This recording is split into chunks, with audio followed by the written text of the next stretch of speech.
So today it's my honor to introduce myself and you to Dr. Emerson Falls. Emerson is a friend of my dad's, and my dad has mentioned him and spoken fondly of him for a long time. And so he put us in connection with each other. Dr. Falls earned his doctorate at Golden Gate Baptist Theological Seminary, and then he later founded another branch of that school in Colorado. He's also served as president of Cook College and Theological School. He's been a pastor in numerous states from California, Arizona, Colorado, and Oklahoma. And he's the first Native American to serve as president of the Baptist General Convention of Oklahoma, and also serves as the Circle of Life Native Fellowship pastor. So it's an honor for you to make the time to talk with me, and I really appreciate it. Without anything further, I'm gonna let you start talking, and what I'd like you to address first is your background, maybe if that needs to include, some of your parents, grandparents, whatever, and how race has played into that. Okay.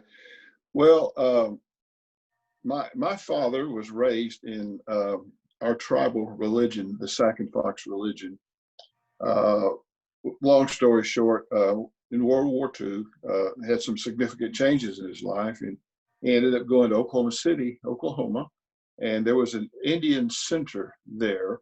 He went there for work, but there was an Indian center there, which was part of the Baptist work that they had. It was an Indian center, but they also had a church with that. I say that to say that's when he became a Christian. And because he had some issues going on in his life, he received Christ. And what's interesting about that is that very often, because people didn't understand culture, the ministers that brought Christ to the Sac and Fox Reservation looked at culture as bad. And so basically what they did was they intentionally, unintentionally, I'm not sure, but they sort of had us deny our culture. You can look and see pictures of history of these Native people with their long hair, traditional dress.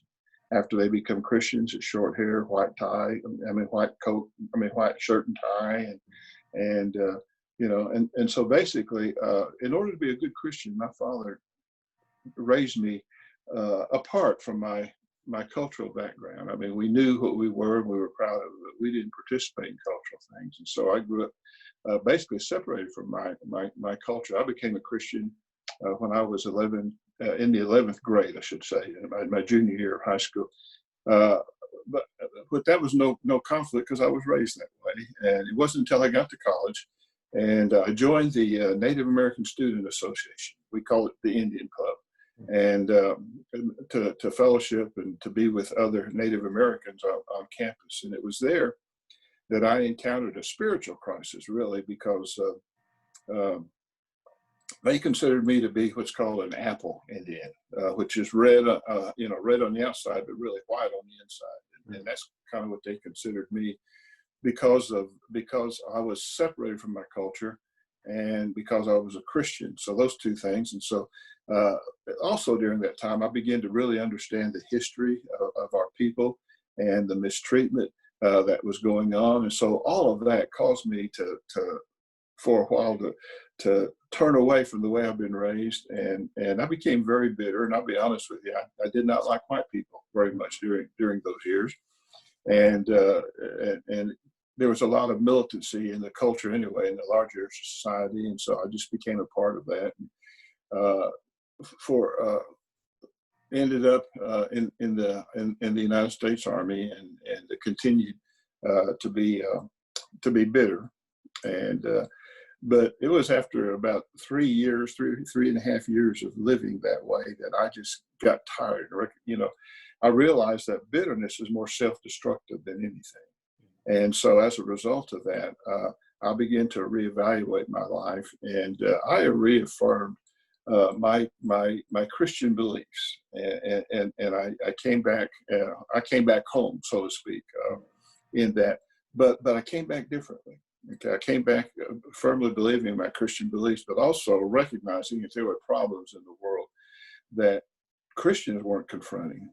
And my desire was to when you're a young guy, you're going to change the world, and that's kind of the attitude I had, was that, we're going to, someday just all hold hands and sing Kumbaya, all that kind of. I didn't realize what we were dealing with.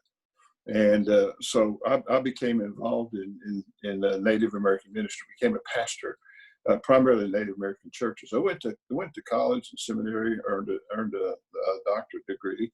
And as a result of that, I had the privilege of serving as basically a seminary vice president for Golden Gate Seminary at the Denver campus. I led the Denver campus. I had the privilege of being a president of a small college.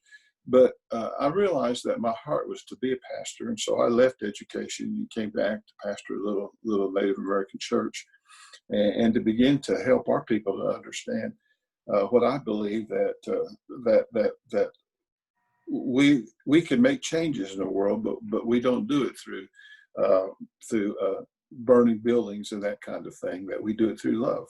And I wanted to continue to preach what I felt like was a message of racial reconciliation through all of us. And so I pastored in Oklahoma, and I went to work for the Oklahoma Baptist, but I continue to pastor my church even as I do that, because I consider myself. But what I've discovered is that in this journey, even now, even today, that racism is still alive, and it's more the issues that we're dealing with today is more institutional type racism, which is different than what the things that John Lewis and those guys in the civil rights movement faced when they were getting their heads beat in with clubs by the policemen. It's different today, but it's still very much there.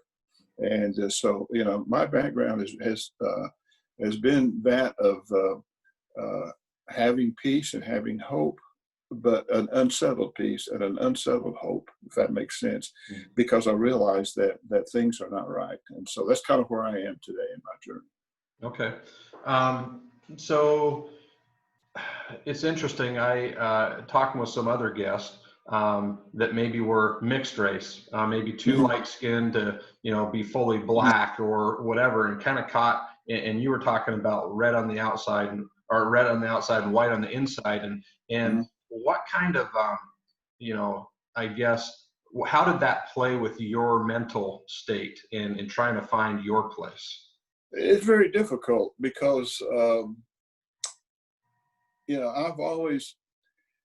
people have always let me know that I was, quote, Indian, growing up in public schools. I went to public schools. And my age, okay, I grew up where there was a lot of Western movies going on at the time, and Native Americans were portrayed in very negative light in those movies. And there was a lot of just negative stereotypes about that. And so that didn't help my self-esteem as a Native American, but also, for some reason, I would get in, I didn't choose to, but I would get in fights at the bus stop and places like that. Because somehow I think people, just because I was Native American, we would end up doing, and so I was constantly reminded that I was Native American. I dated a girl in high school, and, it wasn't real love, I guess, because it's high school, but we thought we were in love. And but her father, who was, a Baptist deacon, he essentially broke us up. So told her she couldn't date me anymore. And the reason was because I was Native American. That hurt to break up. But what hurt even more was that I felt like there was something wrong with me. And so I've always lived, I've always felt like I wasn't welcome in the larger society, that I was tolerated. And, but I wasn't a part of the larger society. And so I always felt like that I was never at home in the larger society. Now I had friends and did things, but there was always symbols and there was always signs and there was always things telling me, but you're not quite one of us. but because I was separated from my culture, my own people, they accepted me too, but they didn't, but you're not really one of us because you don't dance the powwow dance. Okay. You don't do these things. And so, both places I was accepted and had friends in both places, but I just never felt at home. I just felt like that I was kind of in outer space, if you use, to use that term. So it was really difficult to not know where you fit in the world. Right. Yeah, that's one of the things where my heart has been touched through these conversations is just so many different facets, and we all have a need to belong, right, and to be accepted Right. for who we are. So you mentioned whether it was intentional or not, your culture was basically taken. You cut the hair short and so forth. I think it's getting more well known, but a lot of people still don't know even about the boarding schools. Would you, one of the guys who started that actually had a phrase. He said, "We're going to kill the Indian to save the man," right? He wanted to not kill the person, but the culture part to force assimilation into America. Would you touch on a little bit, maybe the implications of those, whether it was residential schools in Canada or boarding schools in the United States?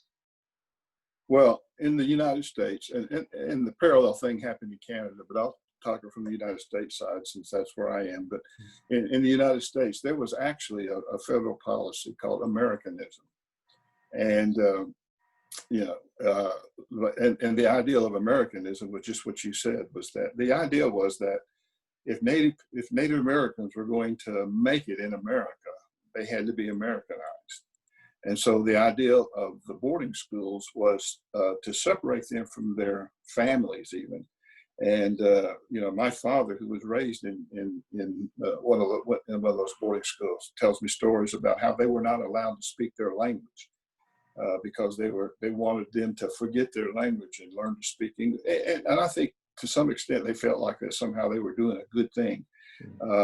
By killing our culture because they thought that somehow that's the only way that we were going to survive. So my father and his brother were there, and at nighttime, the lights were out under the covers. They would speak to each other in their Sac and Fox language. They got caught, and they would have their mouths washed out with soap and that kind of thing. And so it was just a total separate. You couldn't go back home to be with your family.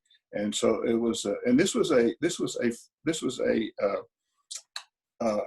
conscientious government attempt, to do away with Native American culture. And I don't think a lot of people realize that. We talk about separation of church and state in the United States, but actually the federal government and the churches actually ran the boarding schools. And so many times churches actually ran, but they did it with federal funding. And so they partnered together. But I guess what I'm saying, there was a systematic attempt to take away the culture of Native Americans so that they would stop being that and essentially become white. So that's, and because of that, that experience that people have had, it has been debilitating. Now, the boarding schools have been shut down for a long time, but still people still grieve, still people still hurt. I mean, you can't imagine the impact that had upon, because it's an attack on your personhood. It's an attack on who you are.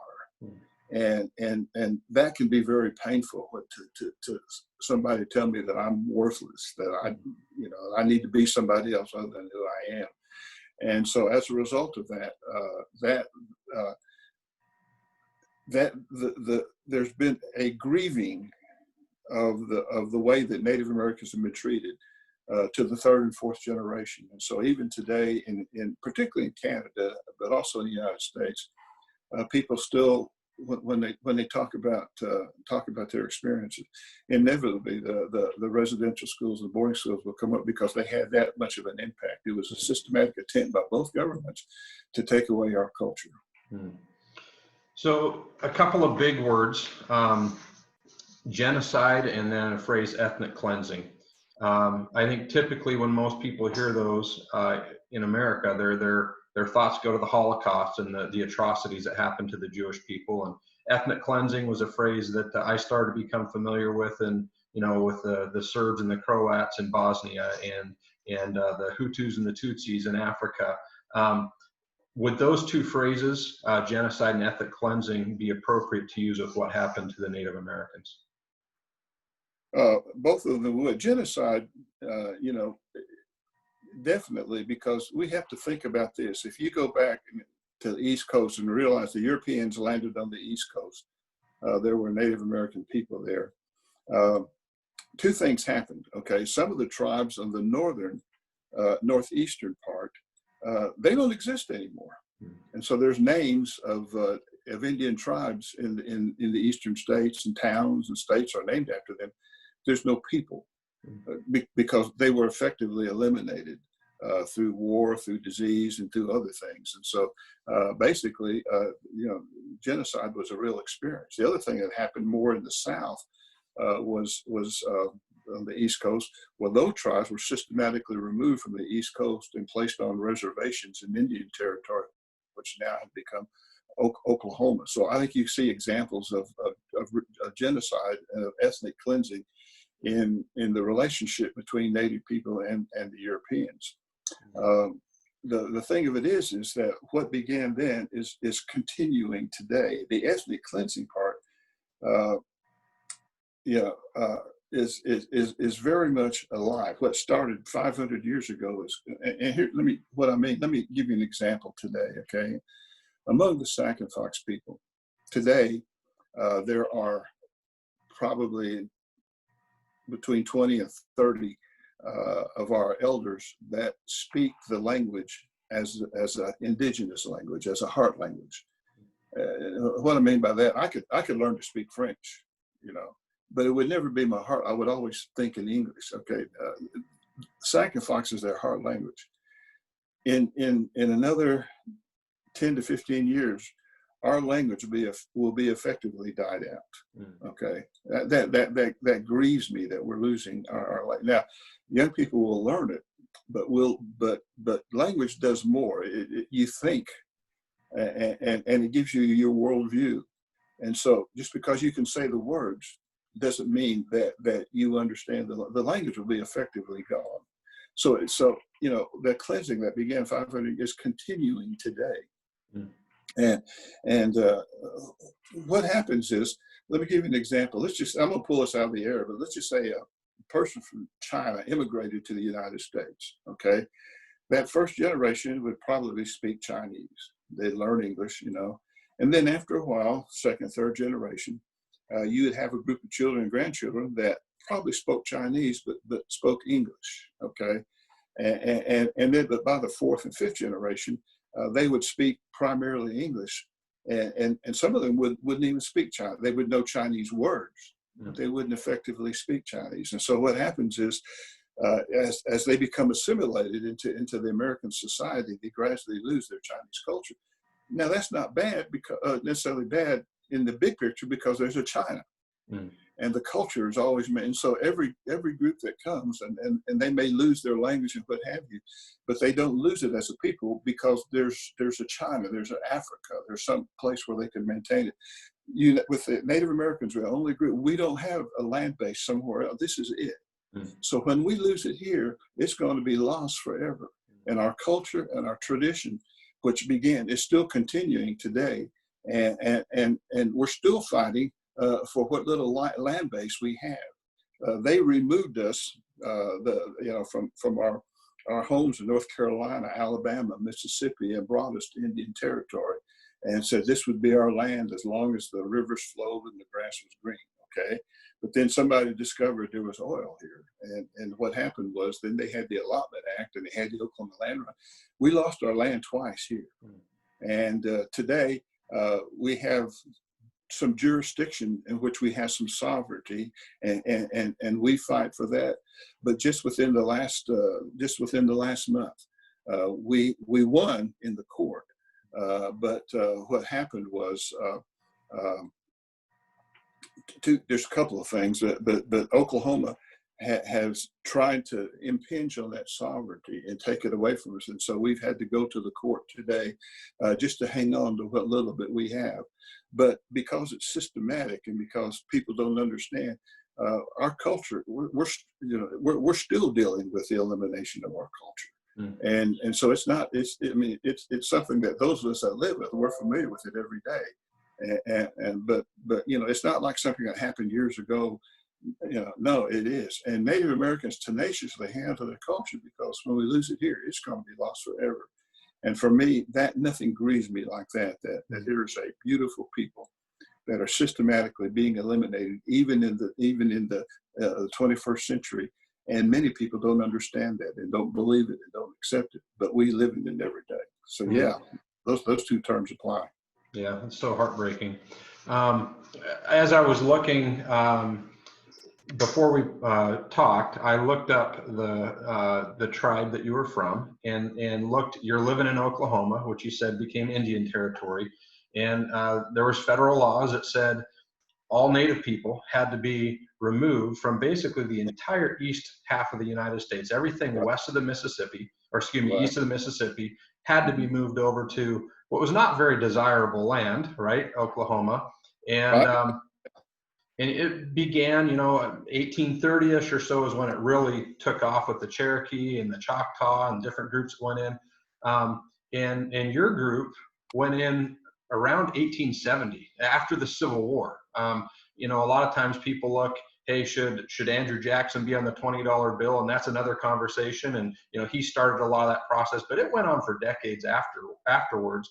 And then there was other tribes that were removed there in 1878.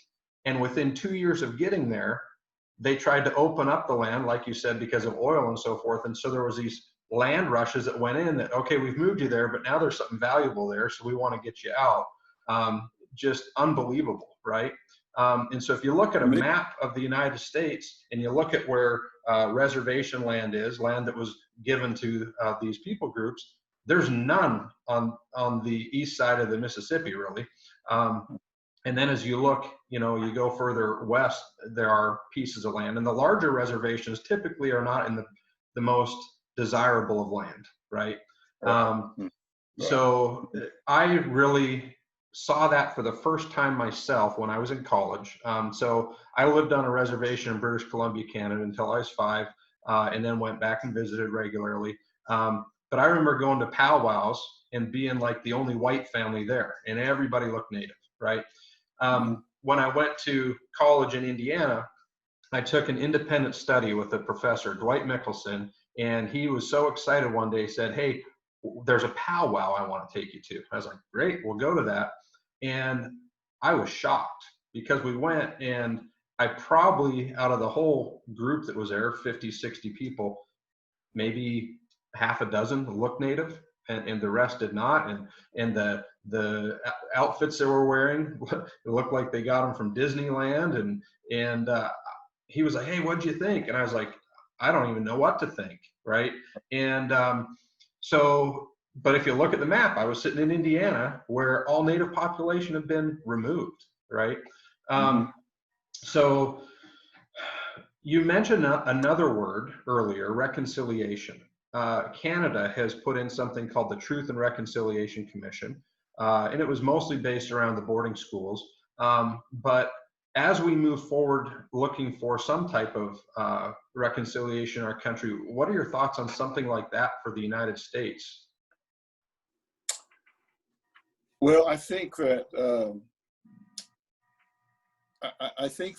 people, many Anglo people, begin to understand the history.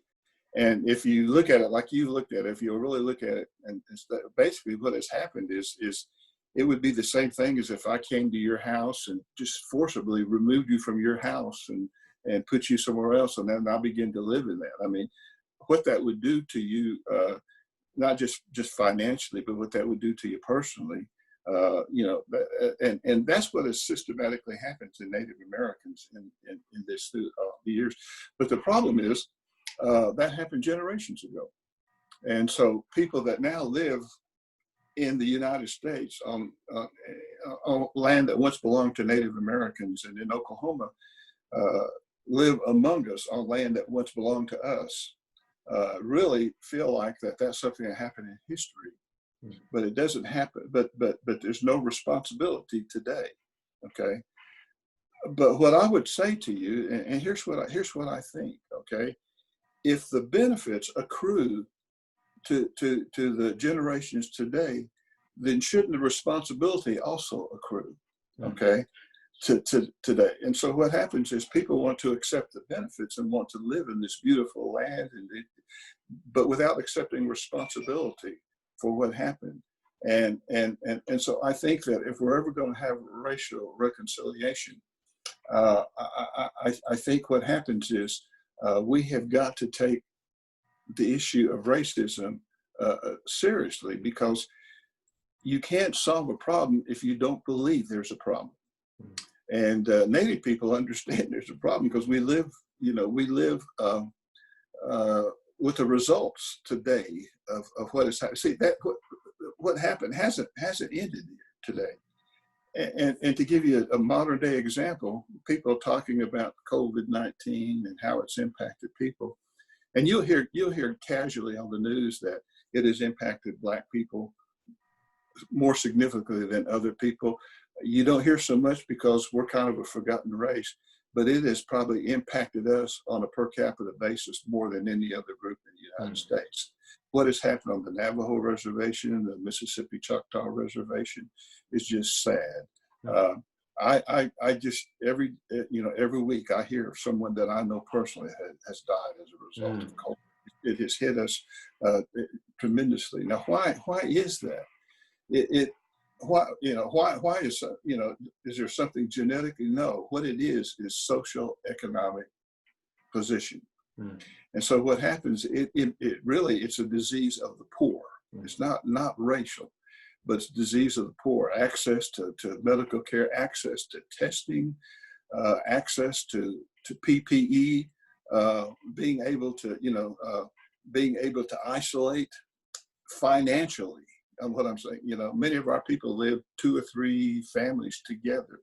And so consequently, because of the position that we have been put in, today we continue to experience the hardship that our forefathers experienced when they lost their land. The problem is, as I talked, and again, I'm a Christian, okay? I'm not bearing bitterness. I'm saying this is what my people are experiencing today. But the thing that frustrates me is that I don't know that the Anglo people take it seriously. They hear it as a byline on the news report. They say to themselves, that's bad. But I don't know that if change is going to come, it's going to come because the Anglo people take responsibility today for the things that are continuing to go on today that began generations ago. And so it's more than what I see, and I've participated in these things, but what I see is many times my own denomination.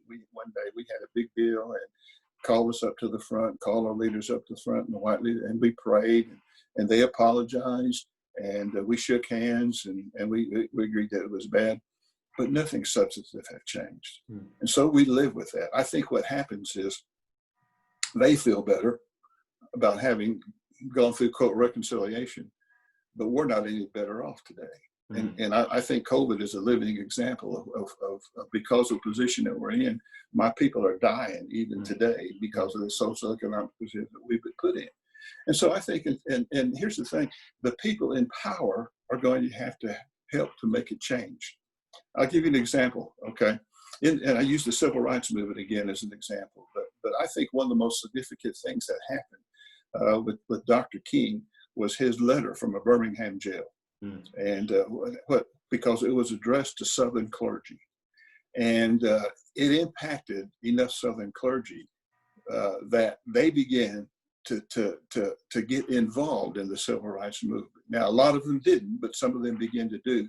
But when the white leadership, okay, and if you look at the history of the civil rights movement, like I say, like John Lewis, they would do these things. They would get beat in, and Governor Wallace would stand at the college, Mississippi College, and they were taking a stand. But it wasn't until the white leadership began to get involved, and you begin to see particularly on the bus rides, and you begin to see, the Anglo people along with the black people. That's when it began to get traction, and that's when it began to get moved. And so what happens is, if we're going to see significant racial reconciliation, the Anglo, and again, I'm not pointing fingers, but I just think this is right. I think it's a historical fact. I think we can't do it alone. The powerless people can't change the society. The people in power have to also be willing to recognize and to work forward to do that. So what we do is that we try to make things known. And I know a lot of people I talk to right now, with the Black Lives Matter movement that's going on, and they're getting fed up with it. They're getting tired. And, why is that?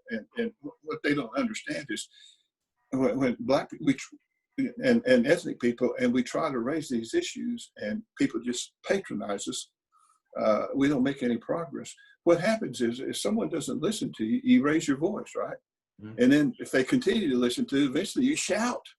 And so what's happening today is people are raising their voices because we don't have power to make change. All we can do is make it known. All we can do is shout. And so that's what's happening. But we could, what happens is, if we had significant people, people that hold positions of power, to accept their responsibility to bring a peaceful society and a society of justice and equality, we can make significant changes. And so I call upon those who can do something to take it seriously. And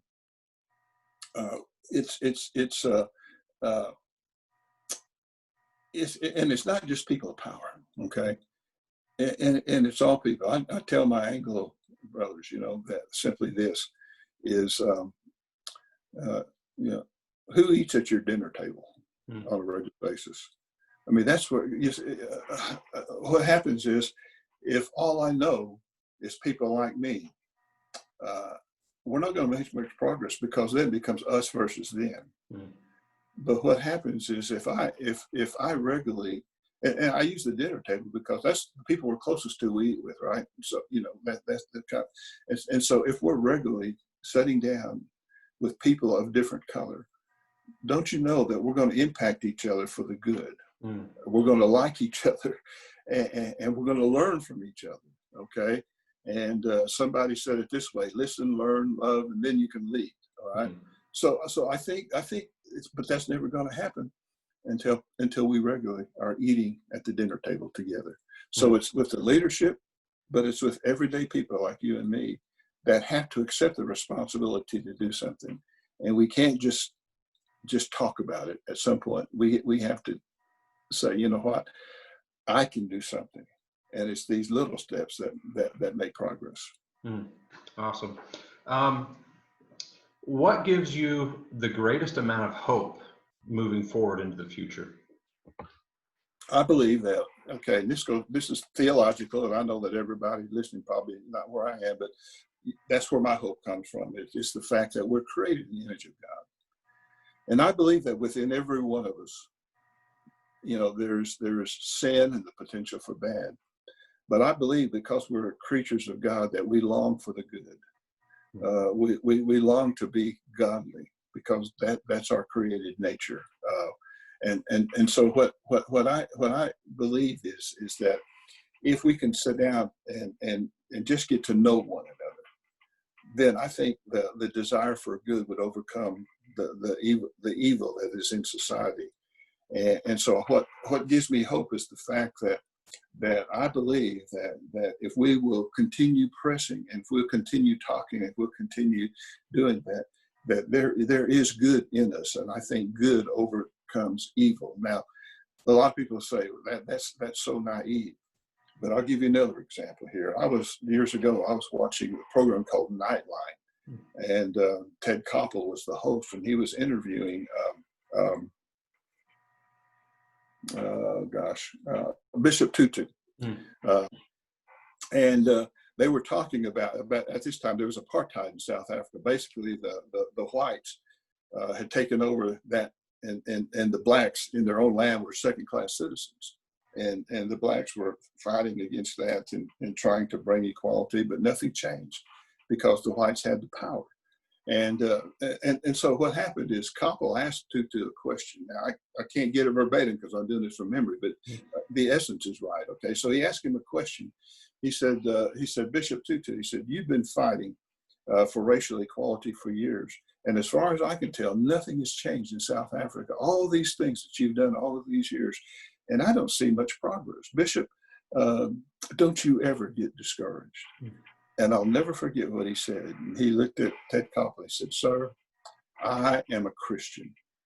And because I'm a Christian, I am a prisoner of hope. Those words stuck with me. And I would say that to you today, is that I'm held captive. I can't do anything else but believe tomorrow's going to be better, because we are creatures of God, and there is something good within us. If we could just somehow sit down and talk to one another, I believe that eventually the good will overcome the evil. And that may be naive, but if we don't believe that, then we're just going to leave an open door for evil to saturate our economy. And I don't think any of us want that. I think deep down inside of us, all of us want to be brothers. I think we want to live in peace, and we want to see that. We just don't know how. And the reason we don't know how is because we don't listen to one another. And so if we can start doing that, then I have hope. Yeah. What's something that we didn't touch on, kind of a last word, something else that you would like to share? Well, I think I've said it, but I think a lot of times people don't understand the issue because of racism as it exists today. I said it's more overt than it is covert today. And so what happens is we don't see it the way that we saw it back in the 60s.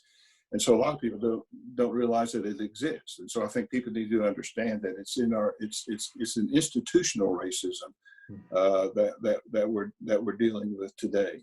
And so we have to try to understand that it's embedded in our institutions. It's embedded in our way of life. And so because it's a normal part of our society, many people don't see it. I think that for those of us, particularly Native Americans, but I think I talked to one of my best friends, a black pastor, and we were talking just this week about the fact that he was in a restaurant, him and his wife, and just a week ago, and were the object of a racial slur.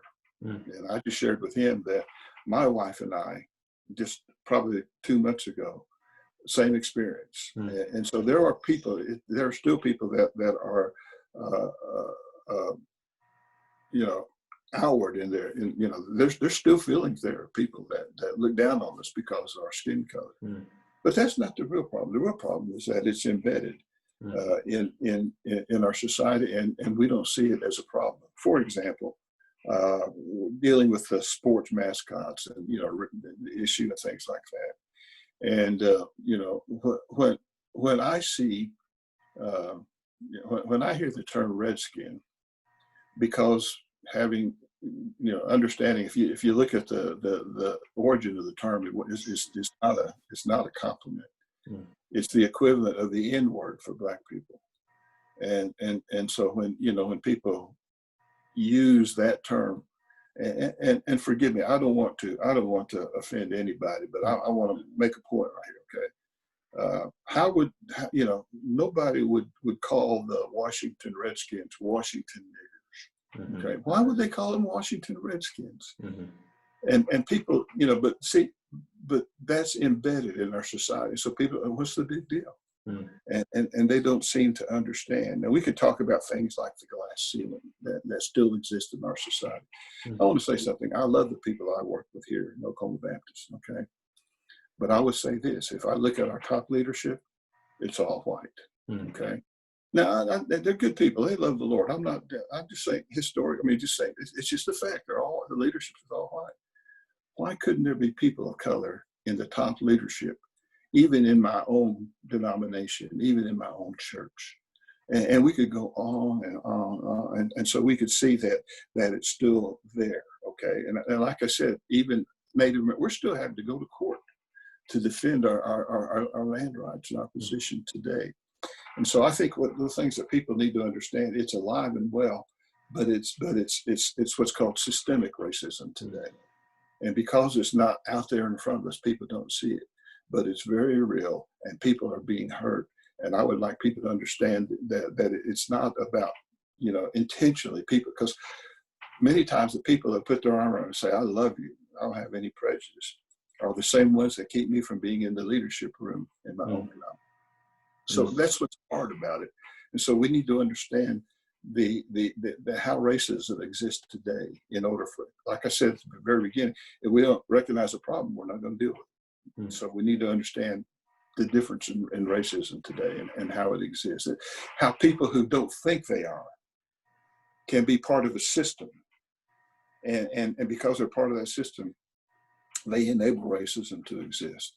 They wouldn't intentionally discriminate against a Black person or a Native American, but they don't understand their participation in the system as it exists today keeps people in their place. And so I would people to think about that and understand the battle that we're facing today. Yeah, and I think when things rub up against their own interests, that's when they start to push back, right? Four of my guests so far. That's what you're seeing today.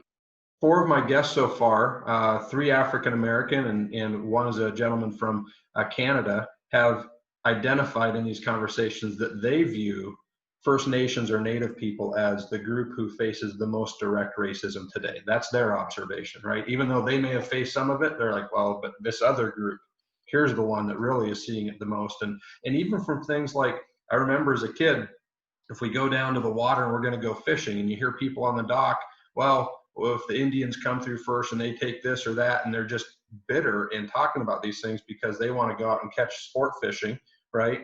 And so any little rub up against their own interests, and all of a sudden these views come out, right?